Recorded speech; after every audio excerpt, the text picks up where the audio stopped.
সুপ্রিয় দর্শক, কম তেল মশলায় আরেকটি রান্না। যারা ব্যাচেলার তাদের জন্য তো দারুণ হতে পারে। খুব সহজ রান্না। বাজার থেকে মাছ কেটে নিয়ে আসা যায়, আর সাথে 500 গ্রাম আলু। এবারে বাড়িতে এসে একদম হালকা ঈষৎ উষ্ণ গরম জল দিয়ে মাছগুলোকে ভালো করে চটকে ধুয়ে নিতে হবে। পারলে একদম ঘষে একটু ঝাঁঝরিতি করে ঘষে দিলেই কিন্তু সাদা ধবধবে হয়ে যায়। এরপর আমি জলটাকে ঝরিয়ে নিলাম। দিয়েছি এখানে 4টা মাঝারি সাইজের আলু, নুন, হলুদ আর বাড়িতে বাটা লঙ্কা একদম পরিমাণ মতো দিয়ে দিয়েছি। উপর থেকে দিলাম বেশ কিছু ট্যাংরা মাছ। এটা আপনার পরিমাণ বুঝেই দেবেন। 4টা 5টা বা যতটা হবে ঠিক ততটা দিয়ে এটাকে মাখিয়ে নিতে পারেন একসাথে। আর আমি একটু মশলা দিয়েছি, এটা সবসময় কাঁচা দিয়ে থাকি। আজকে একটু তেলেই দিলাম।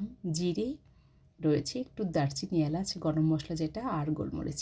এটা দিয়ে ভালো করে মাখিয়ে নিয়েছি, আর কয়েক ফোঁটা সর্ষের তেল। এবার যখন যেমন হাতে সময় থাকে 4-5 মিনিট হোক 10 মিনিট হোক মাখিয়ে রাখলাম। এদিকে একটা প্যান গরম হয়ে গেছে। একদম ভালোভাবে প্যানটা গরম হতে হবে। প্রথম অবস্থায় প্যানটা গরম করে তারপর কিন্তু তেলটা ব্যবহার করব। তাহলে তেলের কালার ঠিক থাকবে এবং রান্না লেগে পড়বে না। অল্প কয়েকটা জিরে ফোড়ন দিয়েছি, একটু কালো জিরে। যখন ভালোভাবে একদম ধোয়া উড়ে গেছে বা ভাজা হয়ে গেছে মশলাটা, তখন আমি ট্যাংরা মাছটা আগে দিয়ে দেবো। ট্যাংরা মাছ কিন্তু খুব বেশি ভেজে রান্না করলে মাছটা আরও বেশি শক্ত হয়ে যায়। জাস্ট 3 থেকে 4 মিনিট একটু এপাশ ওপাশ হালকা ঝাঁকিয়ে নেব, তাতে কাঁচা গন্ধটা বেরিয়ে যাবে, অথচ মাছটা কিন্তু খেতে টেস্ট হবে, মশলাটাও ভিতরে ঢুকে যাবে। আর ট্যাংরা মাছ উনুনে দেওয়ার সাথে সাথে কিন্তু একদম ফুলে পেঁপে গোল হয়ে যায়।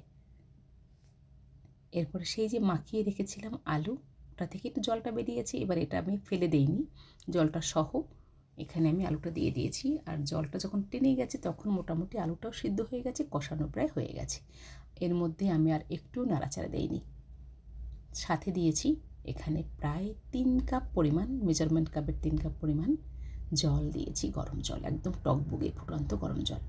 এবারে আমি এটাকে একটু ভালো করে নেড়ে চেড়ে দিয়ে ঢাকনা দিয়ে ঢেকে রাখবো।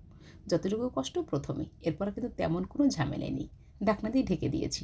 মাঝামাঝি অবস্থায় 5-7 মিনিট পরে ফিরে এসেছি। একদম দেখতে পাচ্ছেন কালারটা আস্তে আস্তে কিন্তু বের হওয়া শুরু হয়েছে। এরপরে আমরা এই অবস্থায় নুনটাকে একটু টেস্ট করব, প্রয়োজন হলে নুনটা অ্যাড করতে পারি। আলুটা কিন্তু একদম মোটামুটি সিদ্ধ হয়ে গেছে। আর এখানে টমেটো দেওয়া যেতে পারে, আরও অনেক মশলা, আদা, রসুন, পেঁয়াজ কষিয়ে রান্না করা যেতে পারে।